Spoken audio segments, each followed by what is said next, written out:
Remember when a group of kids somehow had access to a neon nightclub and an unlimited catalog of the decade's biggest pop hits? Premiering in 1984 in first-run syndication before later moving to the Disney Channel, Kids Incorporated ran for 9 seasons and became one of the most unique kid shows of the 1980s and early 90s. The series centered on a rotating group of young performers who all hung out at The Palace, a fictional teen music club where the answer to every problem was apparently a fully choreographed pop performance. Well, over the years, the cast included future stars like Stacy or Fergie Ferguson, Mario Lopez, Jennifer Love Hewitt, Shanice, Martika, and Rahsaan Patterson. Now, today we're going to count down weird facts about Kids Incorporated that you probably have never heard before. And stick around for number 1, because one of the biggest teen stars of the 1990s got her start by beating out thousands of kids at an open casting call for a kids' morning TV show. But before we jump in, don't forget to like, subscribe, and hype up this video. It helps YouTube show this to more 1980s nostalgia fans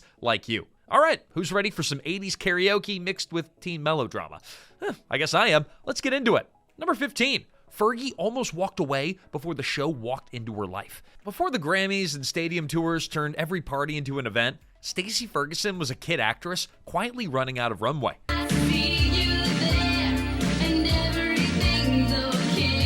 She'd already put in real work as a child actress, including voicing Sally Brown in multiple Peanuts TV specials, which means that she spent part of her childhood professionally complaining about Linus. But child acting is a brutally inconsistent business, and steady work was inconsistent enough that Fergie was reportedly close to walking away from performing altogether. Then, Kids Incorporated came along in 1984 and rewrote that exit plan entirely. She joined the cast as its youngest member and ended up planting a flag there for 6 full seasons, from 1984 to 1989, becoming the longest-running cast member in the show's history. She went from the smallest kid in the lineup to the veteran anchoring the performances. But more importantly, the show handed her something that she couldn't get anywhere else: a stage that showed up every week after week of singing, dancing, and performing for cameras as a way of building the kind of confidence that a recording studio later rewards.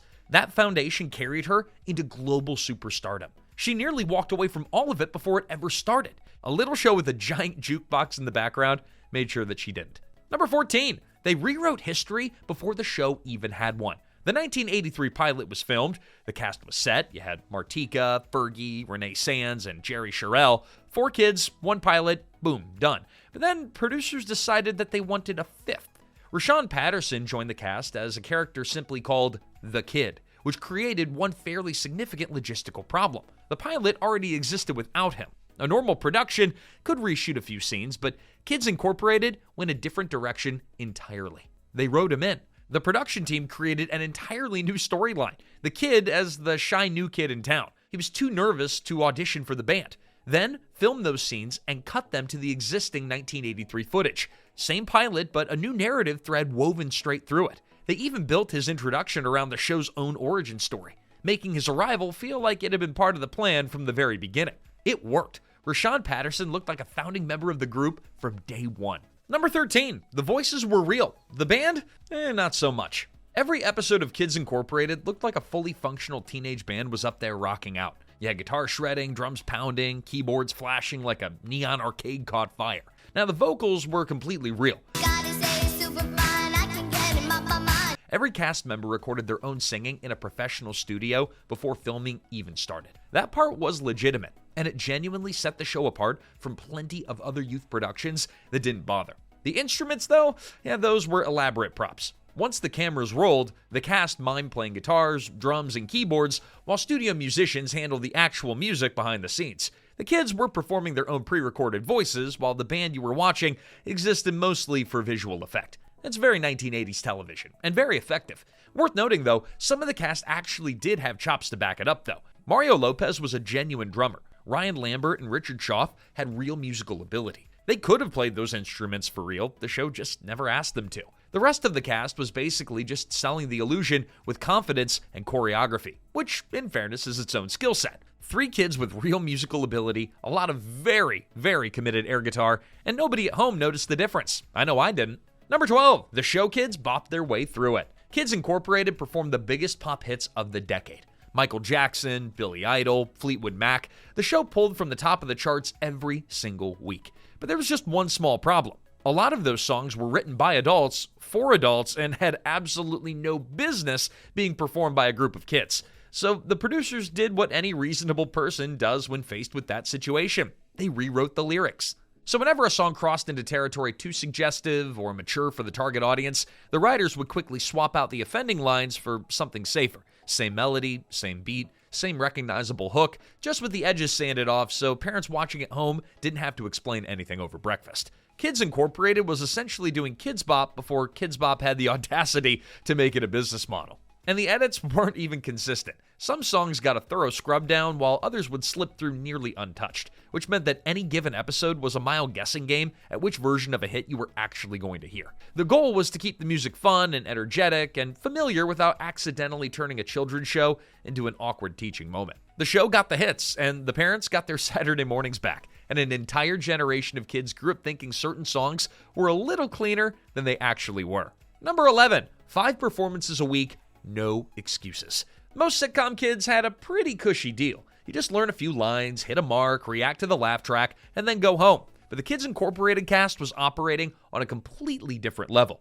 Every episode featured about 5 musical performances. I know you're still afraid to let me in. That meant that the cast had to learn full vocal parts, nail the choreography, and get everything camera ready week after week on a television production schedule that wasn't interested in anyone's excuses. First came the studio recording sessions to lay down the tracks. Then came the staging and dance rehearsals at the Palace set, working under choreographers who expected the routines to look sharp, polished, and energetic enough to pass for a real music video. Now, over the course of the series, the show recorded more than 700 songs. The material never stopped coming, and neither did the workout. The kicker is that most of these kids were between 8 and 17 years old. While managing rehearsals, recording sessions, and shoot days, they also had to keep up with schoolwork through studio teachers on set. It was essentially a full-time performing arts career designed as a children's morning TV show.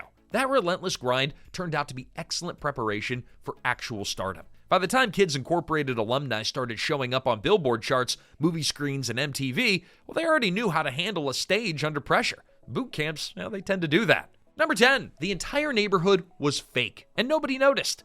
Kids Incorporated looked like it took place in a lively city neighborhood. Apartment buildings, a corner store, kids breaking into full musical performances every 10 minutes, like it was the most normal thing in the world.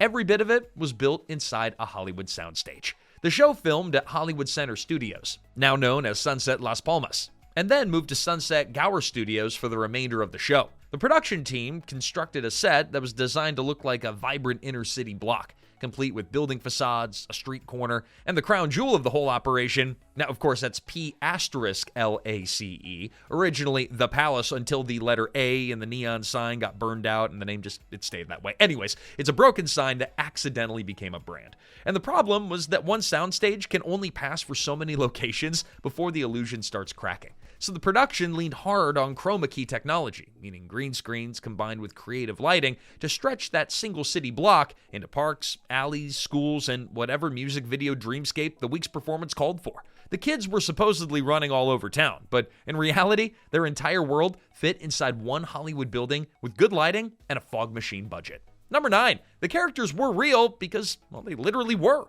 Here's something that most viewers never consciously noticed while watching Kids Incorporated, and that was entirely by design. The producers made a quietly clever creative decision very early on. Most of the characters would just use the actors' first real names. So, Fergie, Stacey Ferguson, she played Stacey. Renee Sands played Renee. Kenny Ford was Kenny. Jennifer Love Hewitt, who preferred going by Love at the time, was credited exactly that way on screen. Haley Johnson appeared as Haley. Even Rahsaan Patterson, whose character was officially known as, the Kid, had his real name revealed in a Season 4 episode, though the scripts kept calling him the Kid anyway. It wasn't laziness, it was strategy. Keeping the real names intact blurred the lines between performer and character in a way that made the whole show feel less like a scripted production and more like an actual group of friends. For a young audience watching at home, that small detail could carry real weight. These didn't feel like TV characters. Hollywood spent decades convincing audiences that fiction was real, and Kids Incorporated just used actual names and let the audience do the rest. Number 8, the original nobody saw until it showed up on VHS. Before the pilot that edited newbie Rahsaan in, there was another concept that almost nobody ever saw. Not because it was bad. It quietly vanished before the show even launched. The original pilot never aired on television. The producers filmed it, looked at what they had, and decided the concept needed a rethink, and rebuilt the show from the ground up. Out with the original setting, a malt shop run by a soda jerk character named Mike, which had more of an old school diner energy than the colorful teen nightclub that eventually defined the series, and then in came The Palace, the redesigned format, and the version that audiences actually got to see. The pilot went into the vault. For years it existed mostly as a rumor among dedicated fans, something that technically existed but that almost nobody had actually watched. Then, in 1985, it resurfaced on home video under the title Kids Incorporated: The Beginning, giving curious fans a look at the show's awkward first draft. When I touch you, I feel happy inside. That VHS tape eventually became a genuine collector's item. Since Kids Incorporated has never received a proper DVD release or landed on any streaming platform, original copies of that tape are among the few physical records of where the show actually started. Hey, quick pause. If you grew up watching Kids Incorporated, hit that like button and subscribe. We got plenty more nostalgia deep dives coming, and you don't want to miss them. And while you're there, tell us what Kids Inc. rendition of your favorite 80s hit still lives rent-free in your head. Now, back to The Palace. Number 7, the morning show quietly went platinum. Even though Kids Incorporated was packaged as a kids' morning TV show, it was more like a music franchise that most actual bands would have envied. Now, those performances at the Palace didn't just disappear after the credits rolled. They ended up on real albums. The cast released 4 soundtrack records featuring the pop covers from the series, produced by KTEL International, the same company behind those late-night 20 hits for 1999 TV commercials that had every parent in America reaching for the phone. 2 of those albums went platinum, as in over 1 million copies each. For a children's television program in the mid-1980s, that kind of commercial music success was essentially unheard of. The record run included titles like Kids Incorporated, The Chart Hits, and New Attitude, giving fans a way to take the show's performance home on cassette or vinyl without waiting for their favorite episode to roll back around. The album run eventually slowed after the show moved to the Disney Channel and KTEL ran into financial trouble. But for a few years in the mid-80s, Kids Incorporated had quietly built something that went well beyond a TV show. A platinum-selling music operation running on cover songs, colorful sets, and a cast of performers who hadn't even started high school yet. A children's show with 2 platinum albums. The bar for unexpected success story keeps moving, and Kids Incorporated keeps clearing it. Number 6, the audition that was really a chemistry test. Finding kids who could sing and dance was the easy part. What the producers actually needed was harder to manufacture. A group of young performers who could share a stage, split the spotlight, and look like they genuinely wanted to be in the same room together. So the auditions were built around that problem from the start. Instead of standard solo reads, casting directors brought kids in for group workshops. They paired performers for duets, ran them through choreography together, and watched carefully for details that don't show up on a headshot. Do the voices blend? Does one performer naturally pull focus? Does the whole thing look like a real group or just a collection of individuals that are standing next to each other? Chemistry either existed or it didn't, and no amount of talent could fake it through a full season of performances. The producers also understood that chemistry means nothing if the group doesn't reflect the world that the audience actually lives in. So they made a deliberate choice that separated Kids Incorporated from most children's television of that era. They built a genuinely diverse cast at a time when most similar shows weren't bothering. Martika's Cuban-American, Rahsaan Patterson was African-American, Mario Lopez, Mexican-American. The lineup reflected something closer to the actual world than the overwhelmingly white casts that dominated kids' programming in the early 1980s. Combined with that inner-city street setting, that diversity gave the show an authenticity that most of its competition couldn't touch. A group that looked and felt like real kids from a real neighborhood, not a cast assembled from a single demographic and handed matching outfits. Number 5, Fergie and Renee's friendship outlasted the show by a decade. You spend enough time rehearsing songs, learning choreography, and performing together under hot studio lights, well, then friendships are going to tend to form. For Fergie and co-star Renee Sands, that friendship that started on Kids Incorporated, that turned out to have some serious staying power. The two frequently practiced their songs and scenes together during filming, building the kind of easy on-screen chemistry that audiences could actually feel during performances. When the show eventually ended, most cast members scattered in different directions. But Fergie and Renee, they did the opposite. They kept making music together. Along with their friend Stephanie Rydell, the two formed a pop group called Wild Orchid, signed with RCA Records and released 2 albums in the 90s. The group toured alongside acts like NSYNC and Cher, a considerable career leap for two performers who started out singing next to a giant jukebox on a children's TV set. The professional partnership extended beyond the band as well. Fergie and Renee later co-hosted the Fox Family Channel show Great Pretenders from 1998 till 2002, keeping the collaboration alive well into the next decade. Wild Orchid eventually did disband, and in 2002, Fergie joined the Black Eyed Peas, which eventually led her towards solo success and made her a household name. But the whole trajectory traces back to two castmates who just clicked during rehearsals on a Hollywood soundstage and then decided that the friendship was worth keeping. Kids Incorporated ran for years, and that friendship outlasted all of it. Number 4, Martika's pop star name was hiding in plain sight. Now, when it comes to performing, most kids are just trying to remember their choreography and not fall off the stage. One of them was quietly building a career while everyone else was just hitting their marks. Marta Marrero joined Kids Incorporated in 1984, playing a character named Gloria, credited under her real name like a normal human being. But somewhere between Season 1 and Season 2, the credits started reading Martika Marrero, then eventually just Martika. Martika was a Spanish nickname that she'd carried since childhood, something that family and friends had always called her. Kids Incorporated was simply the first place that she put it to professional use. The show didn't build her identity, she just brought it with her. Now, a few years after leaving the show, Martika signed with CBS Records and released her debut album in 1988. Then came Toy Soldiers, a haunting, slow-burning ballad about addiction that climbed straight to number 1 on the Billboard Hot 100 and basically refused to leave your brain for the rest of the decade. And here's the detail that brought the whole thing full circle. The backup vocals on that chorus were sung by her former Kids Incorporated castmates, Renee Sands, Fergie, Rahsaan Patterson, Jennifer Love Hewitt, and Devin Pewitt. The cheerful children's morning show that she'd left behind ended up lending its voices to one of the decade's darkest pop hits. So while Kids Incorporated was out here being a cheerful parade of cover songs and coordinated outfits, one of its cast members was already field testing the name she'd eventually put on a platinum record. Number 3, she wasn't getting the spotlight, she went and built her own. Now, Shanice Wilson was part of the Kids Incorporated cast early in the show's run. She could sing. That was obvious to anyone within earshot, but what she wasn't getting was a real chance to prove it. Kids Incorporated gave her a stage and not much else. Lead moments were pretty scarce. Featured performances, even scarcer. And by the middle of the first season, Shanice was gone. The show's loss turned out to be the radio's considerable gain. Years later, Shanice, performing simply as just Shanice, released I Love Your Smile. Now, if you were alive in 91 and you had ears, you'd hear it. The song climbed to number 2 on the Billboard Hot 100, went platinum, and planted itself so firmly in the brain of an entire generation that people are still humming it in grocery stores to this day. Now, Kids Incorporated gave her a stage, but again, not much else. She took that experience, walked out the door, and eventually handed the decade one of its catchiest pop songs. Yeah, that's not a bad consolation prize.